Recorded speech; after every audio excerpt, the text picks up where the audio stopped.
tiene que ver mucho con la dieta, la raza en países occidentales, la industrialización, ¿no? Y con la edad, como es la enfermedad diverticular del colon.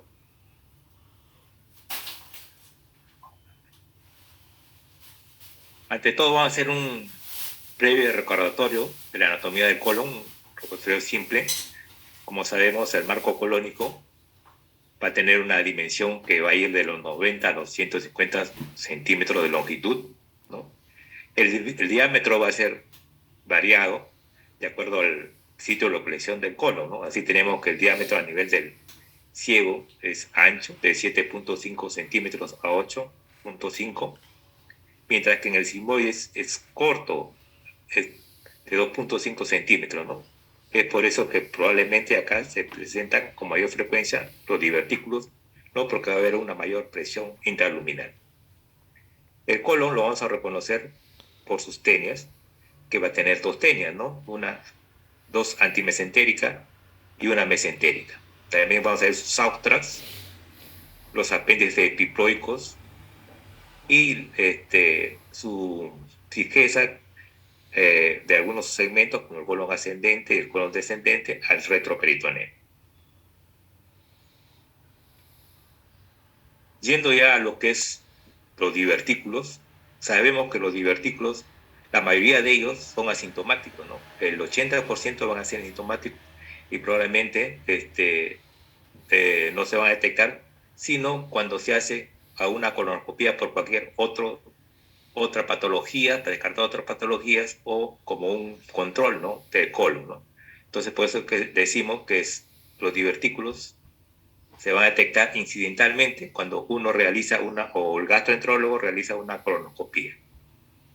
Estos divertículos pueden ser únicos, mayormente son únicos en el colon derecho, colon ascendente, o múltiples, ¿no? Como vemos en el colon sigmoide y en el colon descendente.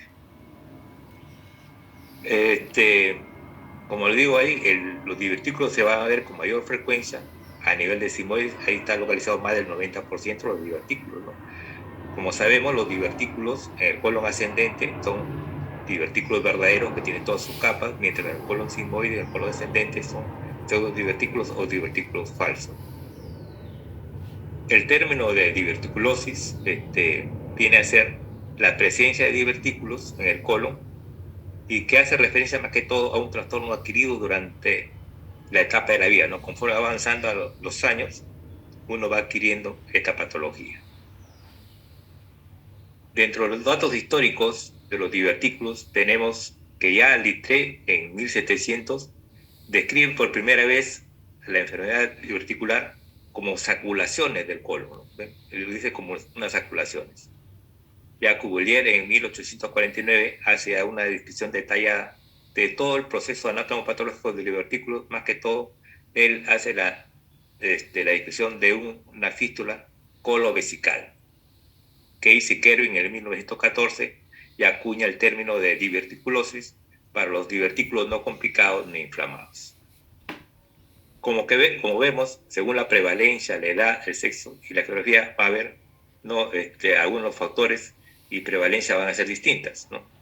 Como de acuerdo a la edad, vamos a ver con menor frecuencia en pacientes o en la población menor de 40 años solamente un 5%, aunque últimamente ya ha habido un incremento de esta patología en los jóvenes, ¿no? Mientras que en los mayores de 85 años va a tener una prevalencia de 65%. Como vemos acá, según aumenta la edad, va a aumentar la prevalencia, ¿no? De ahí que la prevalencia va a aumentar con la edad. Según el sexo, también hay alguna variación, te dice que son más frecuentes los divertículos en los pacientes que tienen menos de 50 años, que son varones, mientras que los mayores de 70 años van a estar con mayor prevalencia en las mujeres, ¿no? Otra cosa que tenemos que ver también es de acuerdo a la geografía, ¿no? A los países donde se presenta. Como les digo, obviamente se van a presentar en países occidentales o países industrializados como tenemos en Estados Unidos, Europa, Australia, ¿no? Acá la frecuencia va a llegar hasta 45%. Y esto más que todo se dice que podría deberse a una baja dieta de fibra, ¿no? Un alto consumo de carbohidratos refinados, ¿no? Y que, como le digo, mayormente está predominando en el colon sigmoides, ¿no? Más del 90% de estos pseudodivertículos están en el colon sigmoides. Mientras que en el África es menos frecuente, ¿no? Se dice que puede llegar hasta un 0.2% más la frecuencia de divertículos, y esto podría deberse a que esta población ingiere una dieta alta en fibra, ¿no? Y la presencia de divertículos son a predominio del colon derecho. Como digo acá, en el colon derecho mayormente son divertículos verdaderos, y se encuentra son pocos los divertículos que se prestan, no como en el colon sigmoide, que son abundantes, ¿no? Se ha visto que en Japón, ¿no? Hay un aumento, ¿no? ¿Por qué? Porque por decir en Hawái, japoneses que han ido a Hawái, se ha visto que han tenido una dieta tipo norteamericana, ¿no? Pero lo que se ve que sigue predominando en el colon derecho, no en el colon izquierdo. En lo que respecta a la historia natural de los divertículos, como les digo, del 100% solamente el 20% va a ser síntomas, la mayoría va a ser asintomática, el 80%. De todos los pacientes con diverticulosis, solamente va a ser una diverticulitis, una inflamación entre 10 a 25%, se va a asociar a un sangrado digestivo bajo, de un 5 al 15%. La colitis segmental asociada a diverticulosis solamente se aprende muy bajo, en 1%. De los pacientes que van a tener sintomatología se van a requerir su hospitalización entre el 4 al 5%, y solamente el 1% va a requerir una cirugía de emergencia, que esto más que todo está dado para los que están catalogados en Kinshasa 3 y 4, ¿no? Cuando tienen peritonitis purulenta o peritonitis fecal. Como sabemos, los divertículos son protrusiones saculares, ¿no? Son herniaciones, ¿no? De la mucosa y la submucosa, y estos van a estar localizados entre la tenia mesentérica y la antimesentérica, ¿no? Entonces ahí, ¿no?, se localizan, y el tamaño va a ser entre 5 a 10 milímetros, ¿no?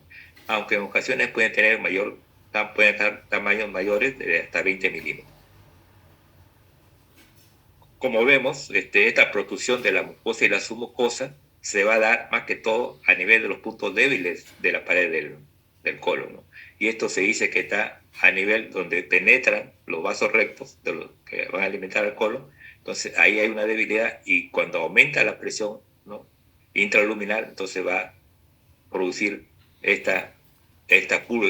como por pulsación, ¿no?, va a salir acá el divertículo. Como le dije anteriormente, tenemos dos tipos de divertículos: los congénitos o verdaderos, que están normalmente localizados en el colon derecho y en el ciego, ¿no? Y esto sí, como le digo, está constituido por todas las capas, ¿no? La mucosa, la submucosa, la muscular y la serosa, ¿no? Mientras los adquiridos o falsos, o también llamados pseudodivertículos, ¿no?, porque acá sí está ausente la capa muscular, esto normalmente está localizado en el colon descendente y el sigmoide. En lo que respecta a la causa por qué se produce la diverticulosis, ¿no?, entonces hasta ahora no está bien establecida, pero se dice que puede ser el resultado de una compleja interacción multifactorial entre factores dietéticos, ¿no? Como dije anteriormente, los países occidentales o industrializados consumen mucha comida refinada, ¿no? Y poca fibra. Entonces sería uno de los factores que sería causa de divertículos, ¿no? La resistencia de la pared también dice que conforme avanza la edad hay una menor resistencia de la pared, la motilidad intestinal que aumenta también, ¿no?, para poder vencer, ¿no?, o para poder trasladar las heces, ¿no?, aumenta la motilidad, y algunos factores genéticos, ¿no? Se ha visto que, por decir, en hermanos de gemelos monocigotos, tienen el doble de probabilidad de hacer divertículos. En lo que respecta a la fisiopatología, cómo se producen los divertículos, se ha propuesto dos factores, ¿no? Un cambio en la morfología muscular, ¿no? Y esto se debe más que todo al engrosamiento de la capa muscular, tanto longitudinal como circular. Entonces las tenias se van a cortar y se va a engrosar la capa muscular, lo que llamamos la miocosis, ¿no?, como vemos acá. Se acorta, entonces es uno de los cambios morfológicos en los músculos del colon. Otro, la menor resistencia a la distensión, ¿no? Esto se dice que es porque el colágeno de tipo 3 y la elastina se van ahí a acumular en el músculo circular. Y el otro factor compuesto es el aumento de la presión intramuscular, la teoría de Painter, ¿no? Que dice que va a aumentar la presión intraluminal y va a disminuir el compliance, ¿no? Entonces, al aumentar, al paso de la cesa va a haber una mayor contractibilidad, mayor fuerza y va a haber una mayor presión intraluminal y va a buscar un punto débil por donde protruir, ¿no? Entonces, acá es donde entran los vasos rectos, ¿no? Los vasos rectos que van a irrigar el colon, entonces ahí protruye el divertículo. Dentro de los factores de riesgo que van a tener un paciente para la enfermedad diverticular, entonces va a haber algunas cosas que van a incrementar el riesgo para formar divertículos, como son las carnes rojas, ¿no? Se dice que el consumo excesivo de carnes rojas va a aumentar el riesgo de divertículos. También la dieta pobre en fibra, ¿no? Se dice que uno debe ingerir por lo menos 25 a 30 gramos de fibra al día, ¿no? La raza también, ¿no? Si son de raza occidental, va a haber una mayor posibilidad de hacer divertículos, no así en la raza asiática o africana, ¿no?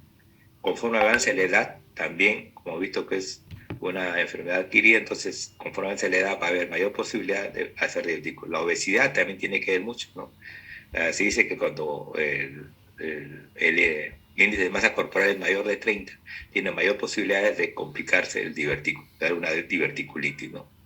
El alcohol, el tabaco, los AINES, ¿no? Los AINES hacen también que puede haber mayor sangrado de los divertículos, ¿no?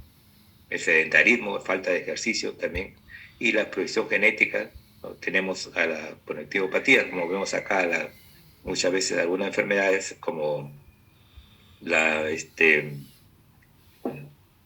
enfermedad degenerativa, como tenemos ahí el síndrome de Marfan o la esclerodermia, ¿no? Van a disminuir el riesgo también los pacientes que quieren mucho vegetarianos, con fibra, más que todo fibra de fruta, ¿no? Es muy importante, eso va a disminuir el riesgo, y una actividad física vigorosa. Algunos también dicen que podrían también disminuir el riesgo de hacer divertículos cuando ingieren o toman bloqueadores de los canales del calcio, ¿no? O las estatinas también. En lo que respecta ya a lo que es la enfermedad diverticular del colon, ¿no? Como sabemos, ¿no? Los divertículos, el mayor porcentaje, el 80% no da síntomas y el 20% da síntomas. Ese 20% que da síntomas se va a dar enfermedad diverticular del colon. Entonces podemos definir una enfermedad diverticular del colon como la condición común que va a presentar una clínica variable, ¿no? Cuyo aspecto va a variar desde la sola presencia de síntomas inespecíficos, a veces pide que tiene solamente dolor, distensión, cambio de ritmo evacuatorio, hasta desarrollar diversas complicaciones que pueden ser letales, ¿no? Como tenemos cuando hace una peritonitis bacteriana, ¿no? O una peritonitis fecal, ¿no? Entonces, esto lo puede llevar a la muerte del paciente. Entonces, la enfermedad diverticular podemos clasificarla en dos tipos: una enfermedad diverticular sintomática no complicada y la diverticular complicada. Como sabemos, la diverticular sintomática no complicada normalmente es simple, es recurrente, ¿no? Entonces, acá no vamos a ver ninguna inflamación macroscópica, solamente va a tener el paciente muchas veces dolor, ¿no? Que va a presentar y va a desaparecer con mucha frecuencia. Mientras que en la enfermedad vertical complicada, sí, acá sí hay inflamación ya de los divertículos, que puede haber microperforaciones o macroperforaciones que puede llegar hasta peritonitis libre, ¿no? Fecal libre, ¿no? Puede también haber hemorragia, ¿no? Sangrado digestivo bajo, o también puede haber una inflamación, ¿no? O la colitis cementaria asociada a diverticulosis. Bueno, en este cuadro vamos a ver, ¿no?, la clasificación de enfermedad diverticular, ¿no? Como les digo, la presencia de divertículos pueden ser asintomáticos, entonces lo que llamamos diverticulosis, o puede tener síntomas, ¿no? Cuando tiene síntomas va a ser una enfermedad diverticular sintomática. Esta enfermedad diverticular sintomática puede tener complicaciones como no complicaciones. Cuando no hay complicaciones, vamos a hacer una enfermedad diverticular sintomática no complicada, pero cuando hay complicaciones ya nos puede dar una diverticulitis aguda, ¿no? Entonces, ¿qué vamos a ver cuando tiene el paciente una diverticulitis aguda? Solamente por la tomografía vamos a ver solamente un engrosamiento de la pared colónica con afectación de la grasa peridiverticular. Mientras que en la diverticulitis aguda complicada, sí, acá vamos a ver ya colecciones de pus, puede haber accesos, puede haber perforaciones, ¿no? Puede haber fístulas a los órganos vecinos, ¿no? O puede haber estenosis a veces del colon comprometido. Otra de las complicaciones del problema diverticular es la hemorragia diverticular, que es la principal causa de sangrado digestivo bajo, ¿no? Y la otra es la colitis segmentaria asociada a diverticulosis, que es menos frecuente, como decimos, menos del 1%, y entonces más que todo es debido a una inflamación de la mucosa interdiverticular, ¿no? Solamente la mucosa del divertículo está libre de inflamación, pero entre divertículo y divertículo la mucosa sí está comprometida. Entonces, en lo que refiere a lo que refiere a la enfermedad diverticular sintomática no complicada, vamos a tener que tiene una prevalencia que se estima entre un 20%. Otra de las cosas que hay que ver acá, que es de difícil diagnóstico diferenciar, ¿no? Porque se asemeja mucho al síndrome de intestino irritable, tiene casi el mismo parecido y los mismos síntomas, ¿no? Pero mayormente en el colon, el síndrome de intestino irritable, el dolor es más visceral, es más difuso, mientras que en la enfermedad sintomática no complicada es más localizado, más somático. Entonces, el síntoma más frecuente es el dolor medial leve, de tipo cólico recurrente, que está focalizado más que todo en la fosa ilíaca izquierda. Este dolor típicamente va a empeorar cuando uno ingiere alimento y va a mejorar cuando hace deposiciones o elimina flatos. También son síntomas habituales, ¿no?, de enfermedad articular sintomática no complicada, la distensión abdominal, ¿no?, el estreñimiento, y a veces puede tener el paciente también diarrea, que puede ser con moco o sin moco, ¿no? Cuando uno hace la exploración física del abdomen, suele ser normal, o a veces puede encontrar uno a la exploración profunda en la fosa ilíaca izquierda un dolor, ¿no?, local leve. El diagnóstico es importantísimo. Siempre un paciente que viene con dolor abdominal, cambio de ritmo evocatorio y ligera distensión abdominal, es descartar, ¿no?, una neoplasia de colon, que a veces también tiene la misma síndrome de colon o del síndrome de intestino irritable. Cuando ya tiene varios cuadros, entonces ya se le debe hacer una colonoscopía como primera opción, más que todo en pacientes jóvenes, ¿no?, para descartar otras patologías como son cáncer, ¿no?, o enfermedades inflamatorias, ¿no?, como del intestino, ¿no? Y cuando uno hace una colonoscopía, lo principal, esto nos va a permitir a tomar biopsias, ¿no? Entonces, si podemos hacer biopsia de la mucosa o biopsia del tumor, si la mucosa puede ser un problema de una enfermedad inflamatoria de colon, ¿no?, o una neoplasia. Otra alternativa para el diagnóstico es la colontomografía, siempre y cuando esté disponible en el centro hospitalario, el enema varitado o doble contraste y la ecografía.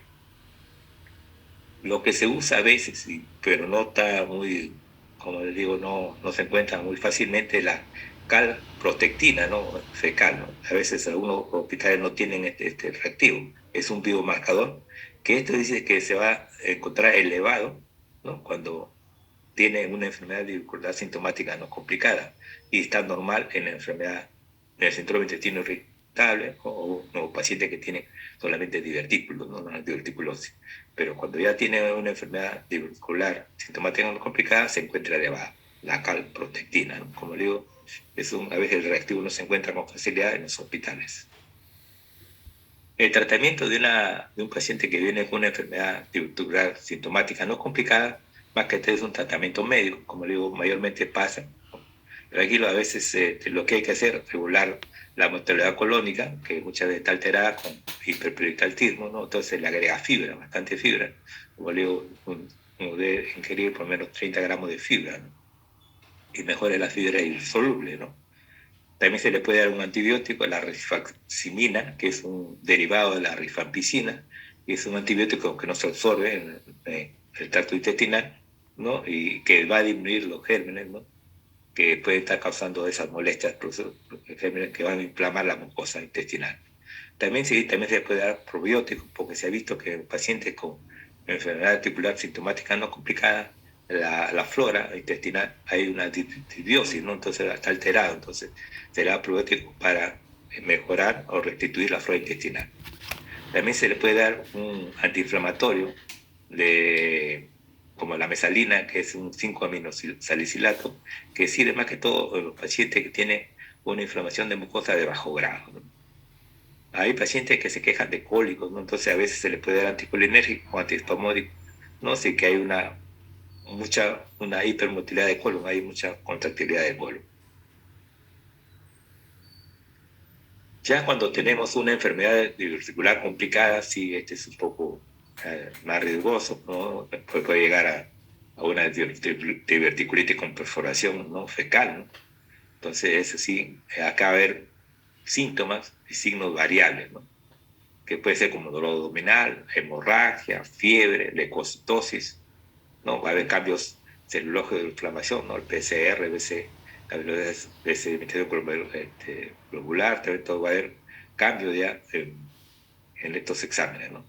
Acá el paciente ya va a presentar signos ya que se pueden ver macroscópicamente, va a haber signos radiológicos evidentes o endoscópicos de inflamación, ¿no? Dentro de la enfermedad articular complicada tenemos la diverticulitis, que es la principal causa de complicación. También puede haber hemorragias y tenemos la colitis segmentaria asociada a diverticulosis.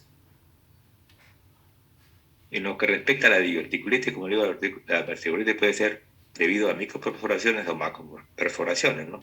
Acá va a haber una inflamación, ¿no? E infección aguda de los divertículos.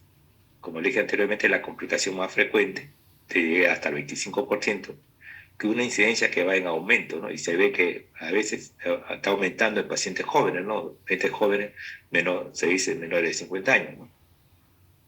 Acá vamos a ver cambios inflamatorios que van desde una inflamación subclínica, ¿no? Como vemos en la diverticulitis no complicada, que solamente va a haber un engrosamiento de la pared del colon y va a estar tomado también la grasa peridiverticular, hasta peritonitis generalizada por perforación libre, como vemos en una perforación de un divertículo fecal, ¿no? La recurrencia de un paciente que tiene diverticulitis puede ser hasta un 30%, dice que un 30% puede hacer una nueva diverticulitis. En lo que respecta al paciente con diverticulitis que va a necesitar cirugía de urgencia va a ser de entre 3 al 7%. Como le digo, la cirugía de urgencia solamente se da en pacientes con peritonitis bacteriana o peritonitis fecal, ¿no? La mortalidad puede llegar hasta el 1%. Entonces, la diverticulitis podemos clasificar de dos tipos, ¿no? La diverticulitis aguda simple o no complicada, ¿no? Que es la más frecuente, que llega a ser el 75% de lo que hacen diverticulitis, y está solamente, como le digo, catalogado como una inflamación o un flemón diverticular, ¿no? Entonces, eso más que todo el diagnóstico se hace mediante la tomografía, ¿no? En la tomografía va a haber un engrosamiento de la pared colónica y un compromiso de la grasa peridiverticular. Mientras que en la diverticulitis aguda complicada es menos frecuente, llega a un 25%, acá sí vamos a ver colecciones de pus, ¿no? Va a haber accesos purulentos, ¿no? Va a haber perforación, que puede ser libre, va a haber fístulas al órgano vecino, ¿no? Que puede ser una fístula la más frecuente hacia la vejiga, puede haber también al útero en las mujeres, a la vagina, puede haber intestino delgado, ¿no?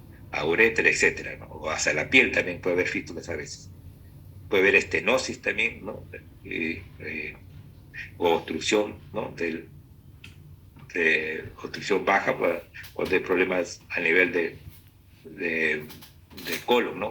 Del flujo del colon.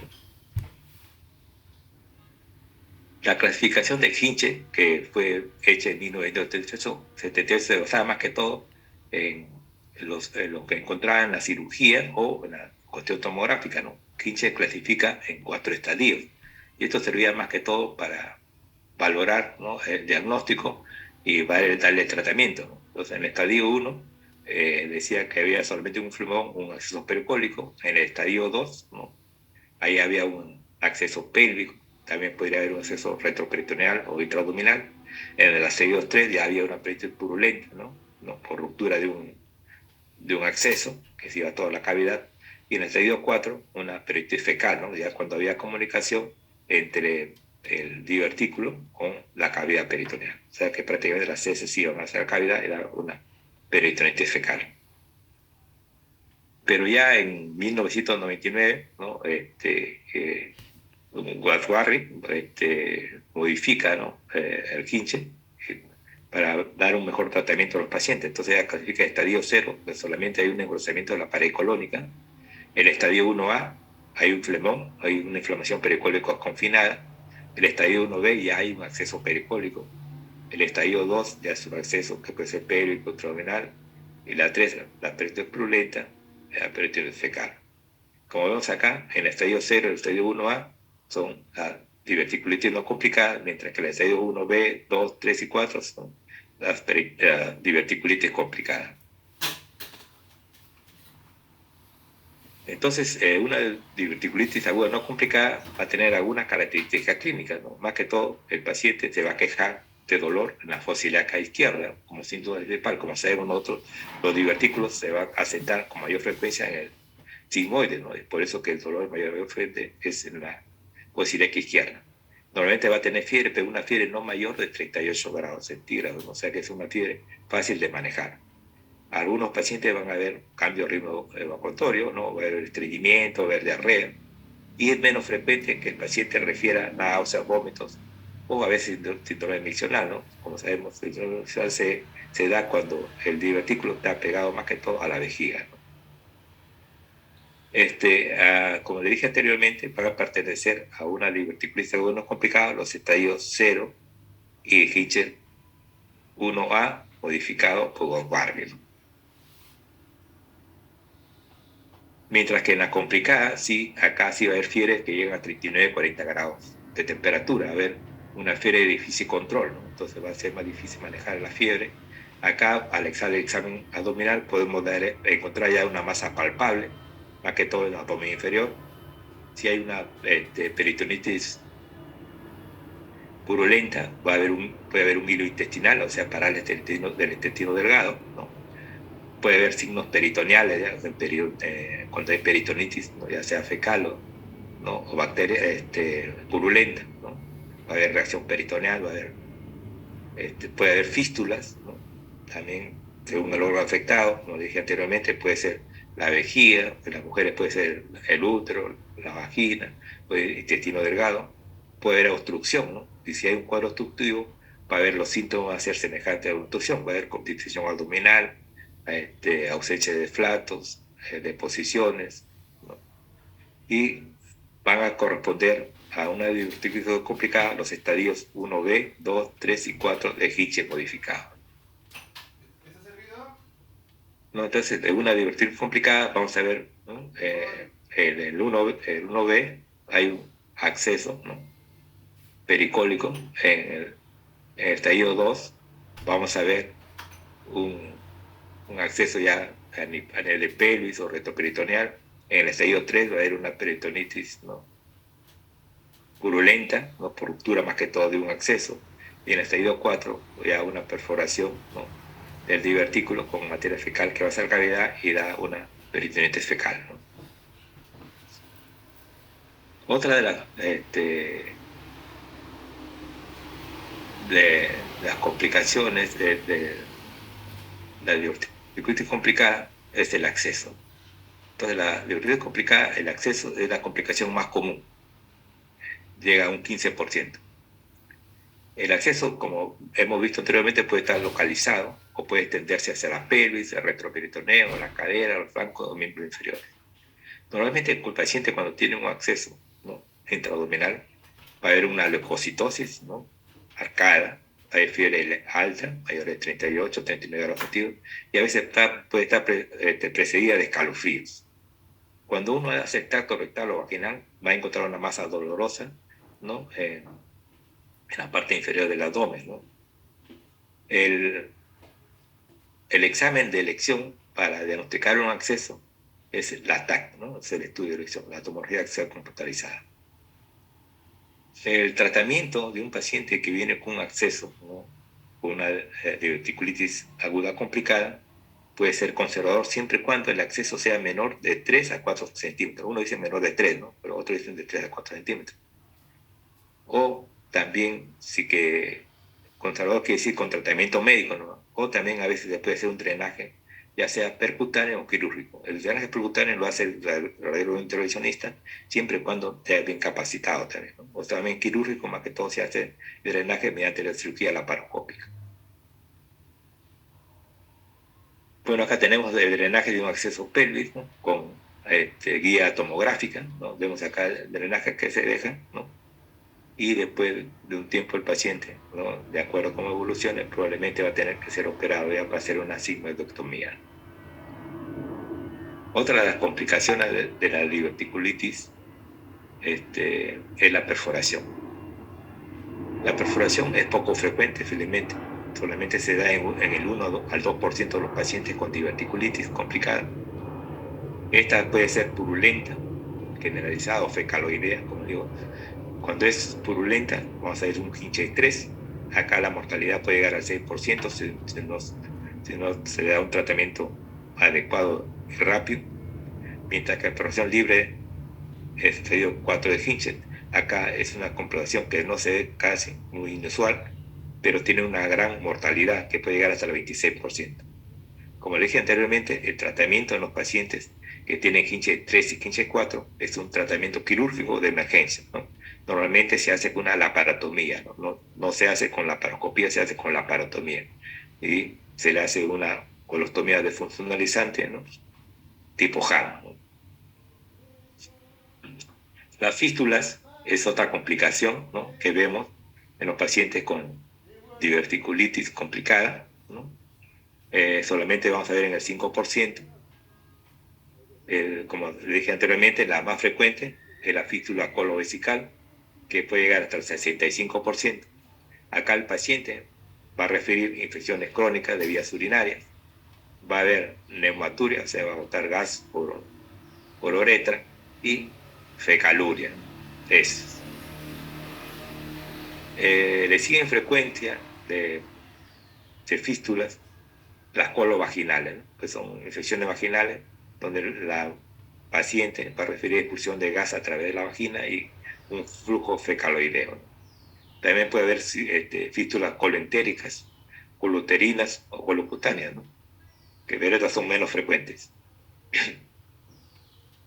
El manejo quirúrgico de una fístula se hace, ¿no?, mediante el cierre de la fístula y la reacción colónica, pero esto tiene que ser una vez que pasa el proceso inflamatorio, ¿no?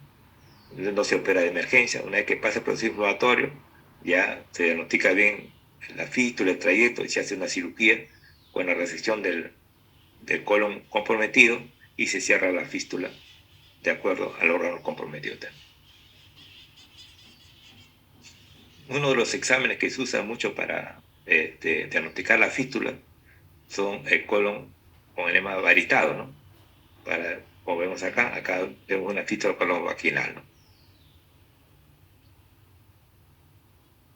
Otras complicaciones de la diverticulitis es la obstrucción intestinal. Esta obstrucción intestinal puede ser aguda o puede ser crónica.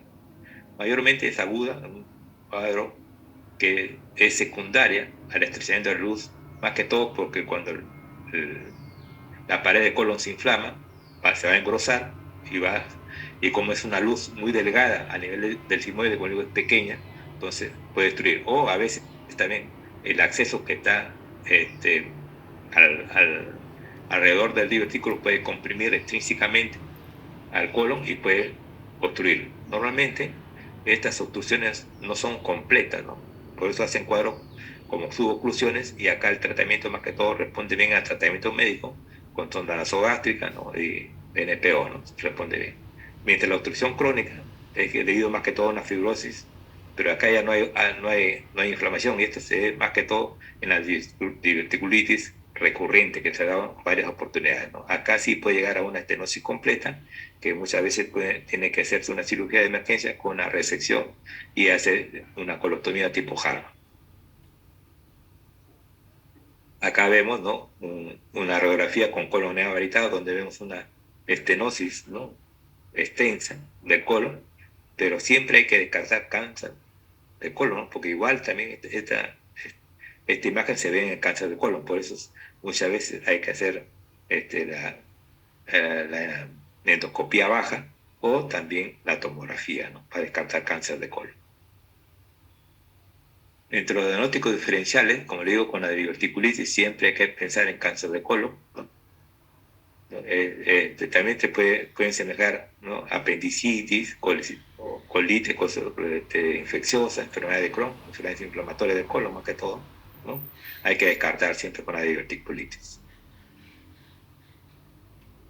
El diagnóstico, ¿no? Para una enfermedad con una diverticulitis complicada es el dolor más que todo, ¿no? El dolor en fosa ilíaca izquierda, la fiebre que es alta, la leucocitosis, ¿no?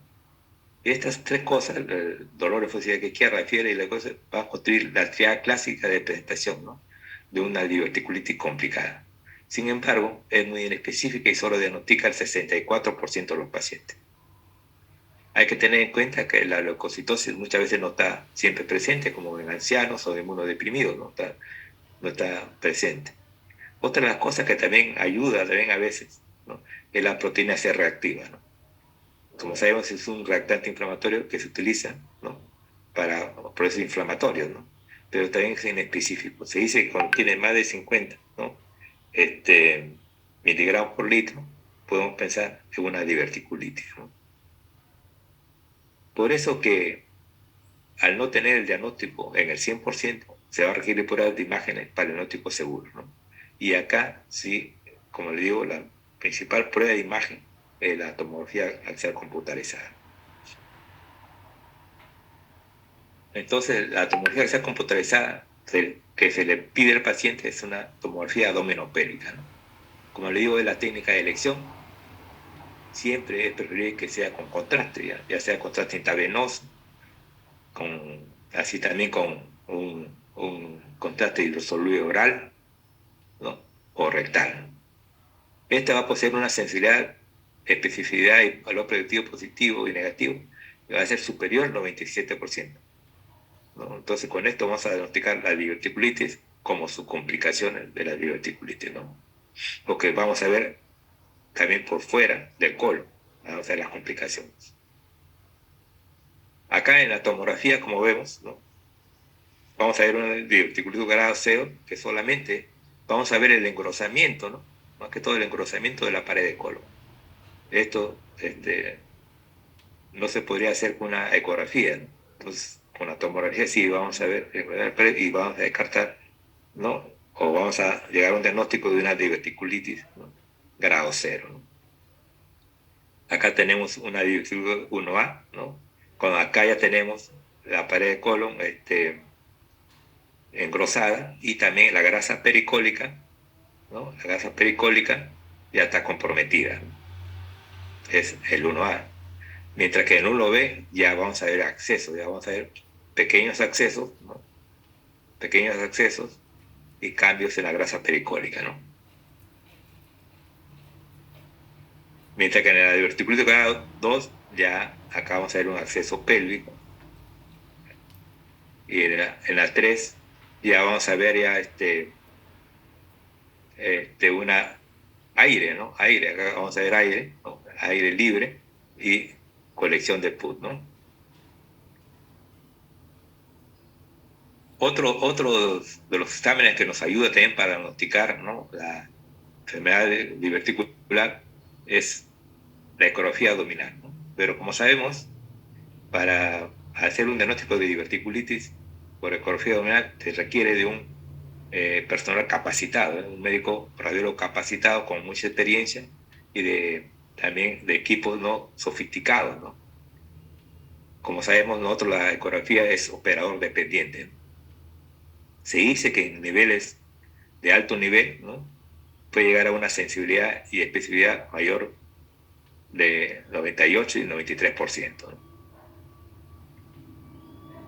En todo paciente, ¿no? Que viene por diverticulitis, con abdomen agudo, es imperativo siempre tomar una radiografía simple de pie, ¿no? Como se dice, es obligatorio solicitarla en todo paciente con abdomen agudo. Sabemos que tiene una baja sensibilidad de especialidad, pero es útil más que todo para ver si hay perforación o obstrucción intestinal, ¿no? Entonces, si hay una perforación, vamos a hacer un hemoperitoneo; si hay una obstrucción, va a haber nivel de hidro aéreo, ¿no? El enema de ovario, como vemos, antiguamente era el método de elección, pero ahora se ha dejado de lado, ¿no? Más que todo, ¿por qué? Porque es una sustancia irritante que puede también perforar el divertículo y puede haber una peritonitis, ¿no? Química, ¿no? Presenta sello de densidad de solo 60-80%, tiene falsos negativos hasta un 15%, y como digo, más que todo se usa, ¿no? Es útil en la evaluación de fístulas, ¿no? Ya sea fístula a la vagina, a la vejiga, ¿no? Al intestino, ¿no? Otros exámenes que también que se puede usar: la resonancia magnética nuclear, tiene cifras de sensibilidad y especificidad similares a la tomografía computarizada. Como sabemos acá, este examen tiene ausencia de radiación ionizante, pero su disponibilidad es poco probable en algunos centros, ¿no? No se encuentra con facilidad.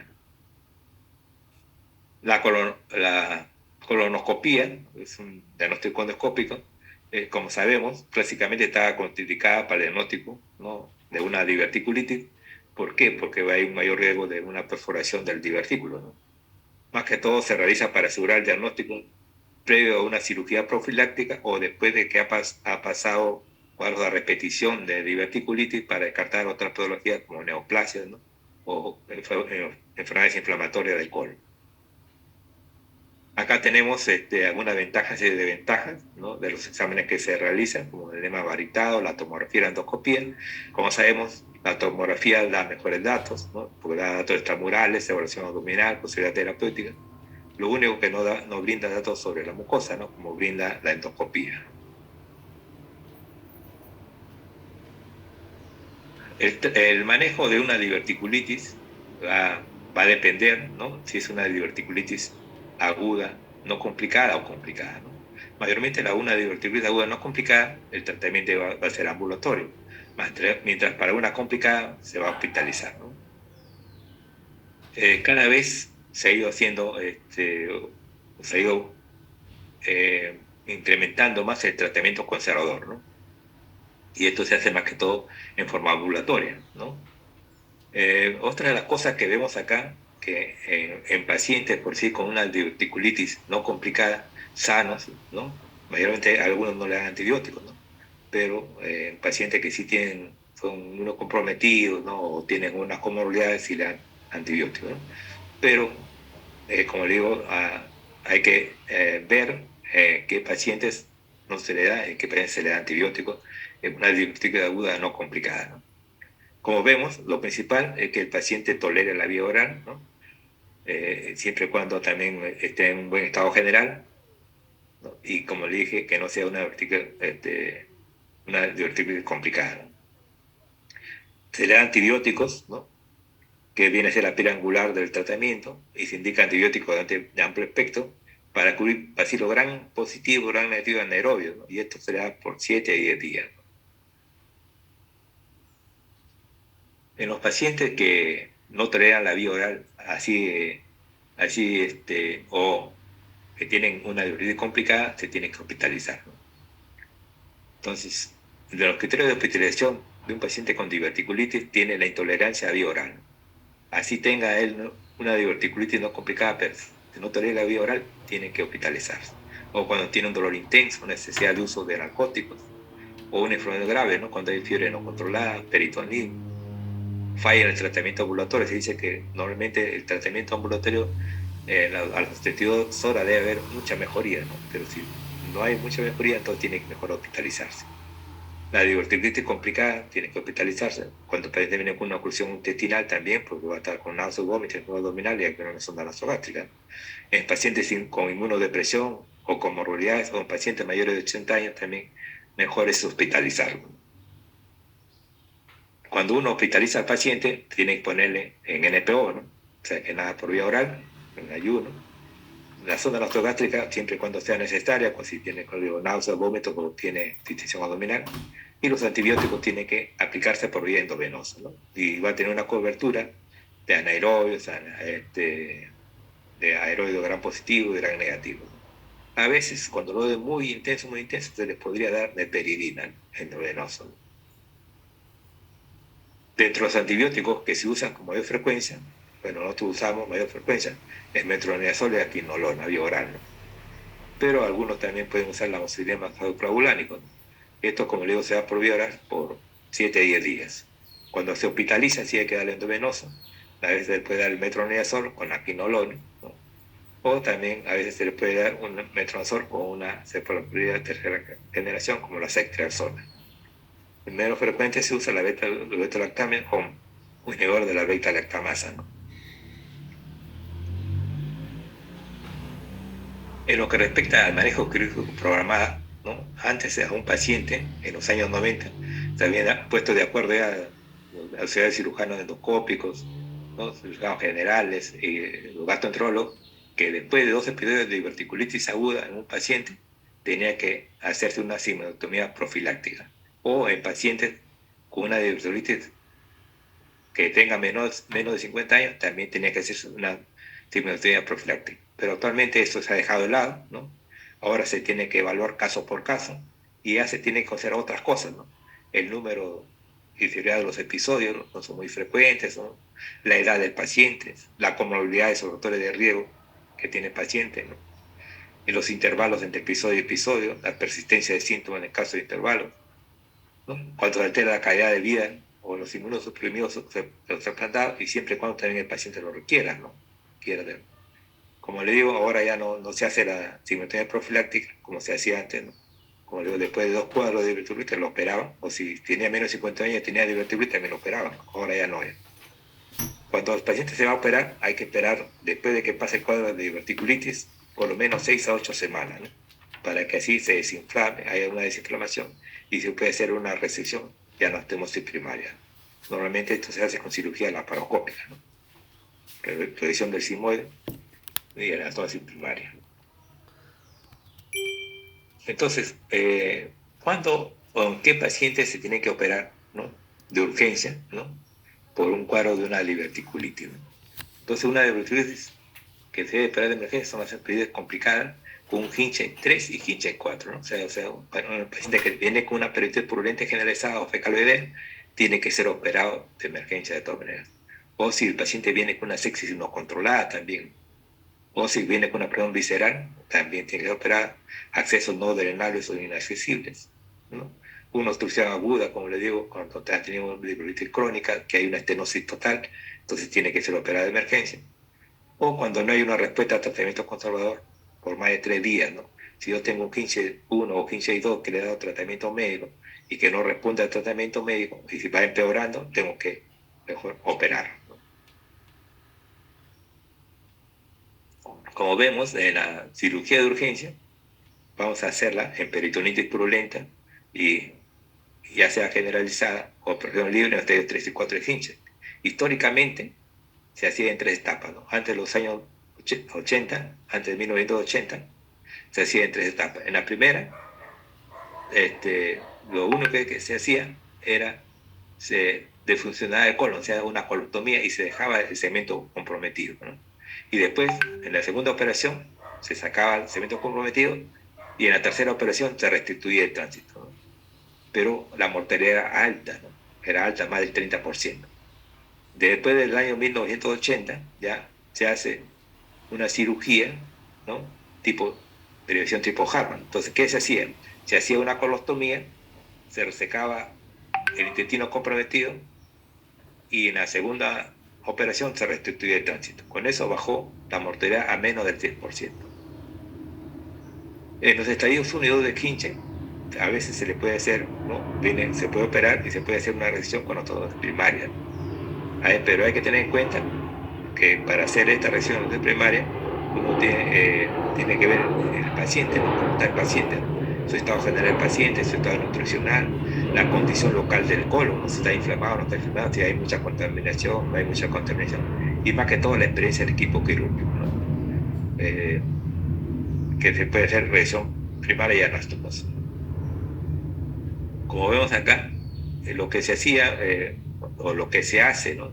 Un paciente con un Kinshasa 3 o Kinshasa 4 se reseca el colon comprometido y se hace una colostomía, ¿no? Tipo Harman, y la parte distal del recto se cierra, ¿no?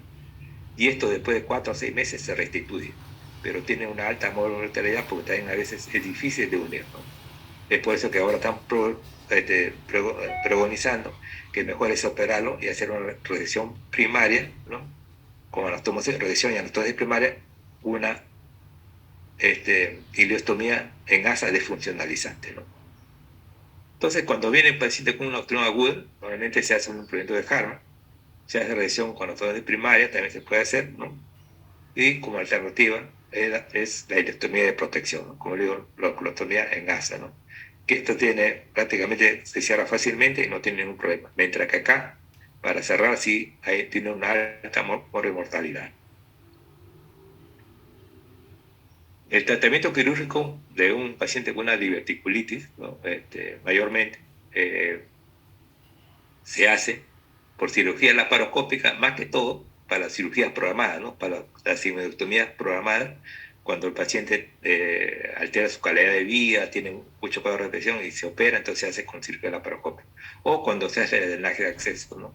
Que no se puede hacer por vía percutánea o no hay un personal capacitado, se hace tipo laparoscópico. Pero la cirugía abierta siempre se va a hacer en las perfusiones libres, ¿ya? Tanto Kinshasa 3 como Kinshasa 4. Acá tenemos un algoritmo de terapéutico de la diverticulitis, ¿no? Como digo, la diverticulitis puede ser no complicada o complicada. Cuando no son complicadas, mayormente da un tratamiento ambulatorio, ¿no? Como le digo, acá solamente tiene engrosamiento de la pared del colon y compromiso de la grasa peridiverticular, ¿no? Si el paciente no tiene vómito, entonces se le da el tratamiento ambulatorio, ¿no? Se le da antibióticos, ¿no? Por 7 días, vía oral. Pero si tiene algún criterio de ingreso, o sea, allí se le llama antibiótico intravenoso, ¿no? O vía oral si tolera, y se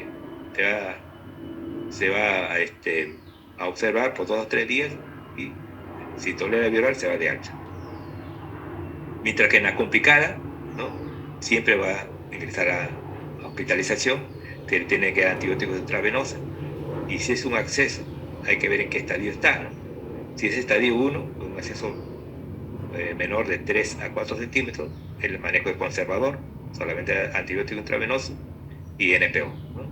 Si fracasara, ya se va a un drenaje percutáneo con antibiótico intravenoso.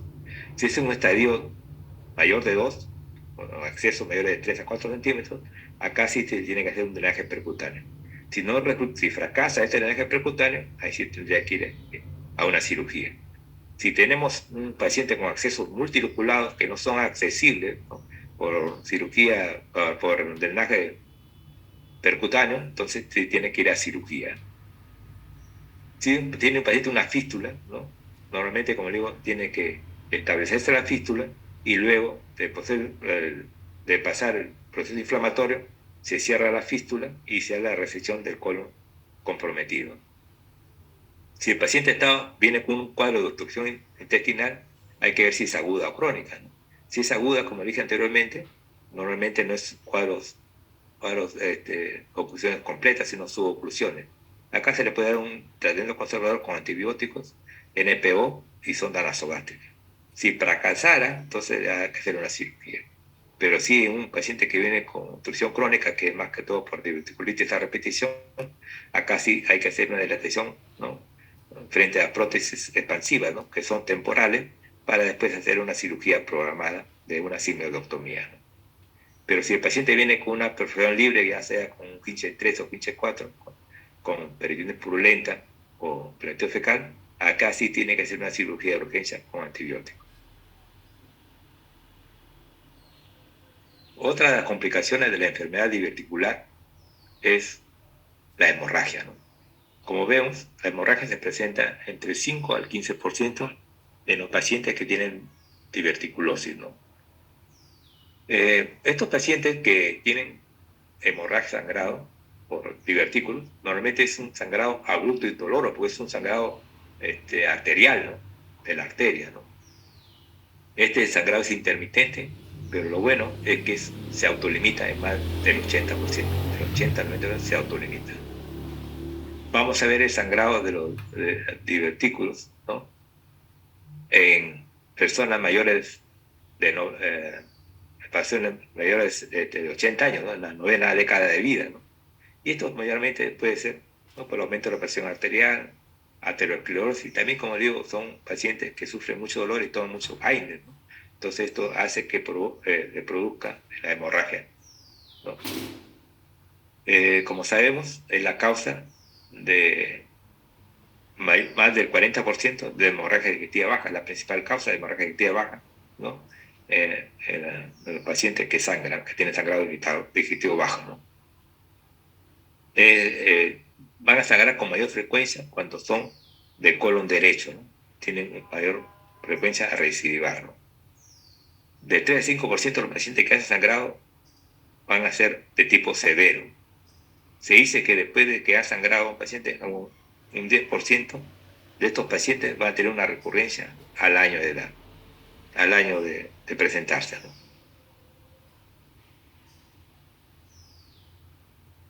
Entonces, el diagnóstico de una hemorragia digestiva baja se puede hacer con la colonoscopía, que es diagnóstica y terapéutica, la arteriografía, ¿no?, también que es diagnóstica y terapéutica, la gamografía nuclear con hematíes marcados y la tomografía computarizada con contraste multidetector.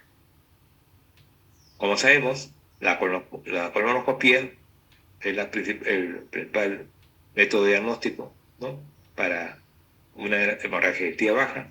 Esta se debe realizar en las primeras 12 a 24 horas, ¿no?, lo que hacía aumentar su rendimiento. Pero hay que tener en cuenta que para hacer una colonoscopia hay que preparar al paciente, ¿no? Hay que hacer una limpieza de colon, ¿no? Otra de las cosas que con la colonoscopia solamente vamos a identificar entre el 10 al 20% del punto sangrante, ¿no? Hay que hacer esta prueba siempre y cuando el paciente esté estable, ¿no? Y si uno encuentra el sitio sangrante, puede ser también terapéutica, ¿no? La arteriografía, ¿no?, como veo, si ya no podemos nosotros llegar a un diagnóstico con la colonoscopía, entonces tenemos que hacer una arteriografía. Es un examen diagnóstico y terapéutico tras la endoscopía fallida, ¿no?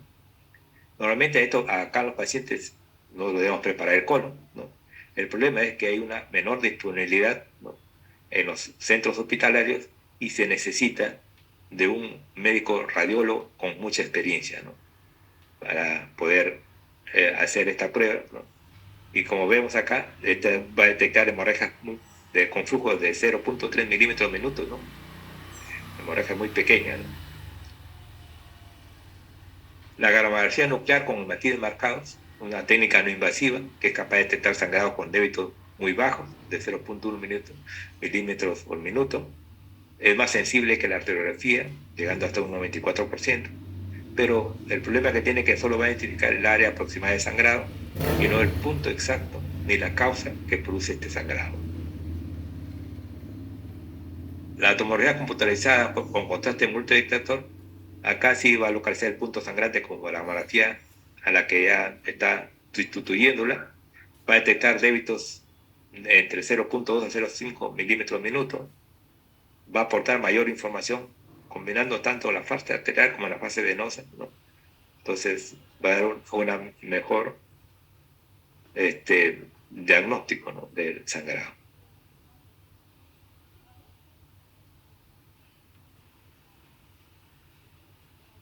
Entonces el tratamiento de un paciente que viene con una hemorragia por divertículo es ver cómo llega, ¿no? Porque como son sangrados abruptos, a veces muy que sangran mucho, entonces a veces el paciente viene inestable, ¿no? Entonces hay que ver el grado de estabilidad hemodinámica, ¿no? Entonces, si viene inestable el paciente, hay que hacer la resucitación, ¿no? Entonces la resucitación se hace, como sabemos, mediante la fluidoterapia, la transfusión de hemoderivados y a veces se necesita fármacos vasoactivos, ¿no? Una vez que se estabiliza el paciente ya tenemos que hacer una colonoscopia, como digo, en las primeras 24 horas, para tratar de, más que todo, de identificar el punto sangrante, ¿no?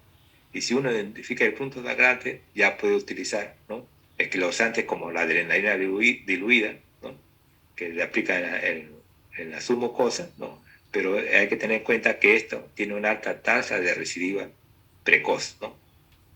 También se puede usar la electrocoagulación con láser de argón, pero el problema es que a veces, como la pared del divertículo está tan fina, a veces puede perforar, ¿no?, la pared, y puede complicar con una perforación diverticular, ¿no?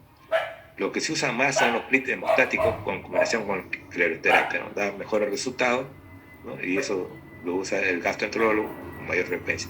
Pero últimamente se está usando la ligadura con bandas, ¿no?, tras la diversión del saco por succión, ¿no?, del divertículo, ¿no? Le ponen unas bandas y está dando buenos resultados también. Pero como le digo, todo va a depender de la experiencia que tenga el gastroenterólogo, y también de si tiene también los instrumentos, o también la ligadura, ¿no?, que necesita, ¿no?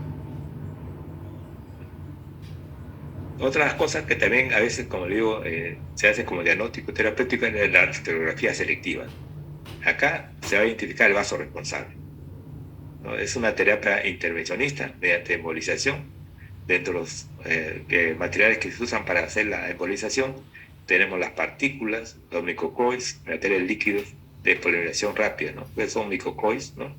El éxito de este examen va a rondar entre 67 a 70%. La principal complicación es la isquemia de la parte, ¿no?, vecina, ¿no?, cuando va del colon. Entonces, en un paciente, normalmente, como le digo, el 90% se va a autolimitar el sangrado, y en muchos de estos pacientes se va a dar tratamiento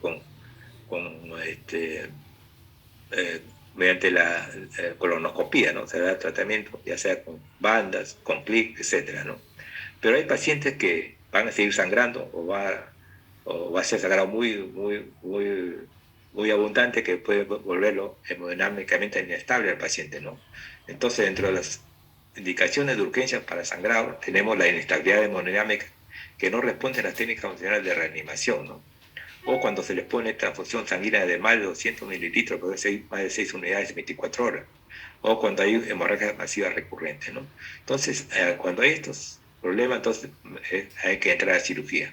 El problema es que cuando el cirujano ingresa a sala de operación, tiene que buscar el punto sangrante, y a veces entra y está el colon lleno de sangre y no sabe dónde está sangrando, ¿no? Entonces, ahí viene el problema. A veces se lo llama al gastroenterólogo para que le haga una colonoscopia intraoperatoria para ver el punto sangrante, y si uno no localiza, a veces tiene que hacer hasta colectomías totales, ¿no? Pero lo mejor sería hacer una colectomía segmentaria del segmento del divertículo sangrante, ¿no? Como vemos, la cirugía viene a ser la última opción terapéutica ante la imposibilidad de tratamiento o recurrencia. Como le digo, la cirugía ideal sería aquella que estirpe el mínimo de colon posible, ¿no? Es decir, resección segmentaria, ya sea por afectación diverticular corta, o porque está identificado el saco originario del sangrado. Ese sería lo mejor. Pero como le digo, muchas veces no se encuentra el sitio de sangrado ni con ayuda del gastroenterólogo. Entonces acá sí tiene que hacer una colectomía parcial, o a veces total, ¿no? Como le digo, a veces cuando está todo el colon lleno de sangre, a veces hace una total, ¿no? Entonces acá tenemos un algoritmo para ver cuál es el manejo y diagnóstico de la enfermedad diverticular que tiene hemorragia, ¿no? Cuando hay sospecha de hemorragia, hay que ver cómo está el paciente, si está estable o no estable hemodinámicamente, ¿no? Si está estable, como le digo, hay que hacer la colonoscopia antes de las 24 horas. Si se identifica el divertículo sangrado, entonces se trata, ¿no? Ya sea con, con adrenalina, con escleroterapia, ¿no? Clip, ligadura, etcétera, ¿no? Si fracasara, entonces se tiene que hacer una arteriografía selectiva y embolización. Pero si no se identifica el divertículo sangrante, pero ya paralizado, no sigue activo, se pone en observación al paciente. Pero si sigue activo, entonces hay que hacer una tomografía del multidetector o gamografía, ¿no? y seguir, ¿no? Si es positiva, arteriografía selectiva de embolización, y si fracasara, la cirugía de urgencia, una segmentaria, ¿no? Pero si el paciente no está estable, entonces hay que dar la resucitación. Si hay una respuesta parcial, probablemente se estabiliza, se hace la tomografía, multidetector, la arteriografía, ¿no? Y si fracasa, la cirugía, ¿no? Pero si sale negativa la tomografía de multidetector o mamografía, se hace una gravedad frente a la arteriografía diagnóstica más o menos terapéutica, ¿no? Si sale negativa, ¿no? Pero si el paciente viene en shock refractario, o sea, que no se puede resucitar, entonces ahí sí tiene que ser una cirugía de urgencia y mayormente, como digo, se hace una colectomía subtotal o a veces total, ¿no? Otra de las complicaciones de la enfermedad diverticular es la colitis segmentaria asociada a diverticulosis. Como digo, es hasta fines del siglo XX era descrita como un subtipo de enfermedad inflamatoria intestinal, ¿no? Se confunde mucho con la enfermedad inflamatoria intestinal. Actualmente ya se ha catalogado como una identidad independiente, pero todavía es poco conocida. Lo que vemos acá es que hay una inflamación de la mucosa interdiverticular, ¿no? Entre el divertículo y el divertículo, pero no va a involucrar los orificios diverticulares, o sea, la mucosa de los divertículos están sin inflamación. Es la complicación diverticular menos frecuente, con una prevalencia entre 0.3 a 1.3%. Se dice que tiene una ligera predominancia en varones, ¿no? Llegando al 58.7% con respecto a las mujeres, ¿no? Y la presentación, ¿no? Tiene de preferencia es a partir de la séptima década de vida, ¿no? En lo que respecta a la clínica, esto va a imitar a una enfermedad inflamatoria intestinal, ¿no? Esta colitis inflamatoria va a imitar a una enfermedad inflamatoria intestinal de localización sigmoidea, dada la prominencia del divertículo a este nivel, ¿no? La triada típica va a consistir, ¿no? El paciente va a referir dolor en la fosa ilíaca izquierda, va a tener diarrea, a veces hematoquesia o rectorragia, ¿no? Que pueden ser intermitentes. La duración de la clínica suele ser de semanas o a veces de meses, ¿no? Y en ocasiones puede adquirir cronicidad, pero mayormente no necesita tratamiento médico, ¿no? La colonoscopía va a mostrar una mucosa con inflamación inespecífica, eritema, edema, friabilidad, pequeñas erosiones y exudado de mucosa. Acá no va a haber actas o úlceras lineales como se ve normalmente en la enfermedad inflamatoria intestinal. Como le digo, va a estar afectado solamente la mucosa interdiverticular. Como digo, tiene un curso benigno, ¿no? Mayormente tiene una resolución espontánea, hasta un 10% de los casos sin necesidad de tratamiento. En los casos que no se autolimitan, ¿no? Generalmente va a necesitar solamente un antiinflamatorio de bajo grado, como el 5-aminosilato, por vía oral, que va a tener una remisión de hasta el 80%. Pero en pacientes ya que no se pueden controlar o se hace un difícil control o tiene mucha recurrencia, se puede recurrir a enemas con esteroides en monoterapia o añadidos a las 5-aminosalicilato, ¿no?